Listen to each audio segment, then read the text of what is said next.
You can see the next question. Quadrilateral ABCD is a cyclic quadrilateral. Okay? And the diagonals are congruent. You can see here which are the diagonals? AC and BD. These are the diagonals which are congruent. It means given information, quadrilateral ABCD is a cyclic quadrilateral. Cyclic means all four vertices are on the same circle. That's why it is called cyclic quadrilateral.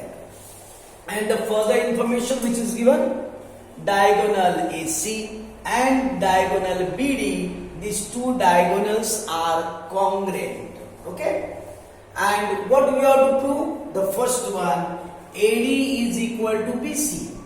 AD and BC या दोघांची length same आहे हे prove करायचं आहे.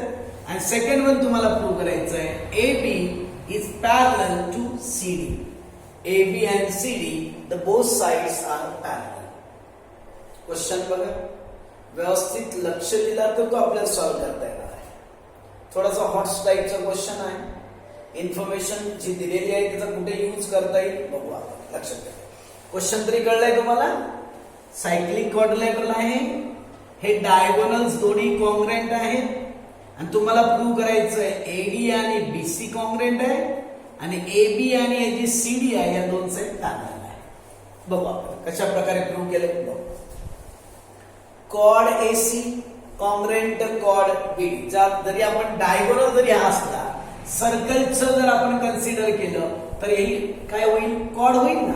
म्हणून बघा, cod AC congruent cod बीडी, या दोन कॉड होतील का? या दोन्ही कॉड बाजू कॉन्ग्रुएंट आहे. सपोर्ट तर आहे गिवन. तुम्हाला सगळ्यांना आपण ऑलरेडी ही डायग्राम बघा, मी इथे परत एकदा दाखवतो बघा. ही एक कॉड आहे बघा, ही एसी कॉड आहे बर, आणि ही बघा ही दुसरी कॉड आहे.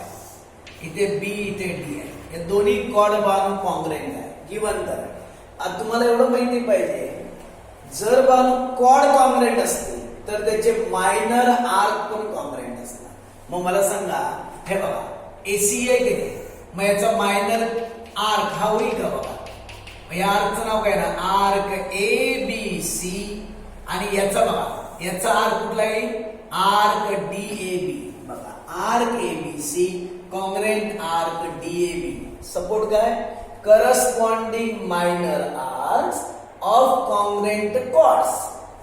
जनरल गोष्ट लक्षात घ्यायची, जर एकाच सर्कल मध्ये कॉर्ड जर कॉन्ग्रुएंट असतील तर त्यांचे करस्पॉन्डिंग मायनर आर्क पण कॉन्ग्रुएंट असतात.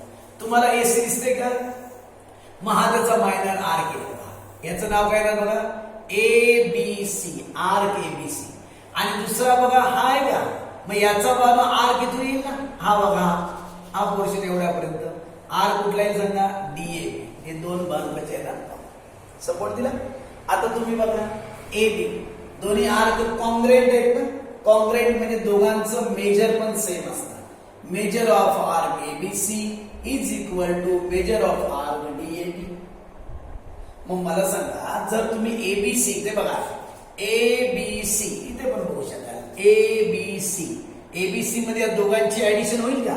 हा आर्क आणि हा, याचं नाव बघा major of arc A B plus major of arc B C. या दोघांची ऍडिशन केली की एबीसी येणार. सेम तसं बघा डीएबी, डीएबी हा इथेपर्यंत डीए, डीए म्हणजे बॉर्न एडी आणि इथे एबी. या दोघांची ऍडिशन तुम्हाला दिसतं, दोन्ही साईडला पण कॉमन आहे बघा. हा इथे पण एबी आहे आणि इथे पण एबी. हे प्लस आहे, इज इक्वलच्या पलीकडे तर मायनस होईल म्हणजे कॅन्सल झालं. Therefore major of arc BC is equal to major of arc AD. म्हणजे बीसी आणि एडी हे दोन आर्क बाजू सेम आले, मेजरमेंट सेम आहेत म्हणजे ते कॉन्ग्रुएंट आहे. आणि तुम्हाला एवढं माहिती पाहिजे, जर बाजू आर्क कॉन्ग्रुएंट असतील तर त्यांच्या कॉर्ड पण कॉन्ग्रुएंट. बघा आता आपण हे दाखवतो, हा एडी आहे, हा आर्क आहे आणि दुसरा बाजू हा बघा हा बीसी आहे. जर हे दोन आर्क कॉन्ग्रुएंट असतील, इथे बघा बीसी आणि एडी हे दोन्ही बाजू कॉन्ग्रुएंट आहेत का? बीसी इथे बघा आणि एडी इथे आहे. जर हे दोन्ही कॉन्ग्रेंट असतील तर त्यांच्या हे बघा कॉड कोणते बघा, याची कॉड कोणती आहे, एडी आहे, याची कॉड कोणती आहे, बीसी. म्हणून सेगमेंट बीसी, सेगमेंट म्हणजे कॉड, segment BC congruent segment AD. Support मात्र बरोबर याच्या उलट लिहायचं. Corresponding chords of congruent minor arc, म्हणजे मायनर आर कॉन्ग्रेंट आहे म्हणून त्याचे कॉड कॉन्ग्रेंट आहे. इथे बघा, इथे कॉड कॉन्ग्रेंट होत्या म्हणून मायनर आर कॉन्ग्रेंट निघाले. इथे मात्र काय सांगितलं बघा, आर्क सेम आहे म्हणून कॉड पण सेम असणार आहे. एक एकदम गोष्ट कळणं गरजेचं होतं. मग बीसी आणि एडी जर कॉन्ग्रेंट असतील तर त्यामुळे AD is equal to BC. बघा कुठे प्रॉब्लेम आहे, किती सिंपल होतं बघा ना. कॉड दोन कॉन्ग्रेंट आहेत की नाही, मग त्यांचे करस्पॉन्डिंग मायनर आर पण सेम आहे, कॉन्ग्रेंट आहे. कॉन्ग्रेंट म्हणजे मेजर त्यांचं दोघांचे मेजरमेंट सेम आहे. एबीसी म्हणजे या दोघांची ऍडिशन, डीएबी म्हणजे या दोघांची ऍडिशन. बोथ साइडला एबी एबी आहे मग तो कॅन्सल केला. Major of arc BC is equal to major of arc AD, म्हणजे आर्क एसी बीसी आणि आर्क एडी कॉन्ग्रेंट आहे. आणि जर आर्क कॉन्ग्रेंट असतील की नाही तर त्यांच्या कॉड पण कॉन्ग्रेंट असतात. म्हणून बघा हे आर्क कॉन्ग्रेंट आले की नाही, मग याची बाजू कॉड कोणती आहे बघा, बीसी, आणि याची कॉड कोणती आहे, एडी. म्हणून same, AD is equal to BC. एक जर आता दुसरं काय दाखवायचं होतं, एबी आणि सीडी पॅरलल आहे. मी या डायग्राम दाखवतो, थोडा इथे लक्ष द्या. हे मी थोडा वेळ पुसून दाखवतो, हा सगळा भाग पुसून दाखवतो.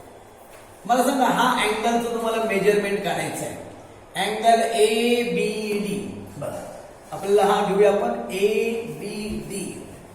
अँगल ए बी सी घेऊ आपण. ओके, अँगल आपण कुठला घेतला बघा, major of angle A B D पहिला घेऊ. Major of angle ABD is equal to major of angle ABD. सांगा मला, एबीडी जर मला आपला अँगल काढायचा असेल त्याच्या आतमध्ये आर कुठला आहे बघा, एबीडी, त्याच्या आतमध्ये हा आर आलाय का. मग मला सांगा याचं मेजरमेंट कुणाच्या हाफ येईल सांगा, एडीच्या हाफ येईल. Inscribed angle 13. आणि सेम तसंच हा थोडा पुसून टाकतो. हा अँगल बघा, सांगा या अँगलचं नाव काय येणार बघा, बीडीसी. Angle BDC. मला सांगा हा कुणाच्या हाफ येईल बघा, हा अँगल कुणाच्या हाफ येईल, बीसीच्या हाफ येईल. दोघांना पण सपोर्ट. Inscribed angle 13. परत बघा कुठले कुठले अँगल आले मला सांगा. हा जो अँगल आहे ए बी डी, हा अँगल या आर्कचा हाफ येणार, इन्स्क्राइब्ड अँगल 13. आणि हा जो अँगल आहे याच्या आतमध्ये कुठला आर्क आलाय बघा, हा आलाय ना, मग हा अँगल या बीसीच्या हाफ येणार, इन्स्क्राइब्ड अँगल 13. पण आपण ऑलरेडी तुम्ही दाखवलं बघा, आर्क बीसी आणि आर्क एडी या दोघांचं मेजरमेंट कसं आहे, सेम आहे का. मग याचा अर्थ बघा ही साइड सेम आहे का, राईट साइड सेम आहे ना, एडी आणि बीसी सेम आहे. मग याचा अर्थ बघा हे दोन पण सेम आहे. ABD congruent angle BDC. Support बघा हा स्टेटमेंट घेतला, स्टेटमेंट नंबर किती बघा 6 किंवा 5 पण घेऊ शकतो तुम्ही. 7 आपल्या बघा कुठले गेले 6, 8 and 9. 6, 8 आणि 9. बघा परत एकदा लक्षात. हा अँगल या आरच्या हाफ आहे, बीडीसी हा पण बरोबर बीसीच्या हाफ आहे. पण नंबर 6 मध्ये काय दाखवलं, हे दोन्ही आर्क बरोबर कॉन्ग्रेंट आहेत की नाही. मग हे कॉन्ग्रेंट असेल की नाही तर हे दोन पण कॉन्ग्रेंट येणार, म्हणून सपोर्ट दिला 6, 8 and 9. ओके. मग आता मला सांगा, जर हे अँगल बघा भाऊ एबीडी आणि बीडीसी कुठे चेक करा. एबीडी हा अँगल आणि बीडीसी हे अँगल बघा अल्टरनेट अँगल्स होतात का. आणि if the alternate angles are congruent then the two sides are parallel.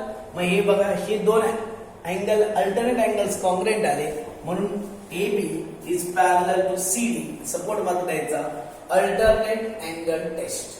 Okay.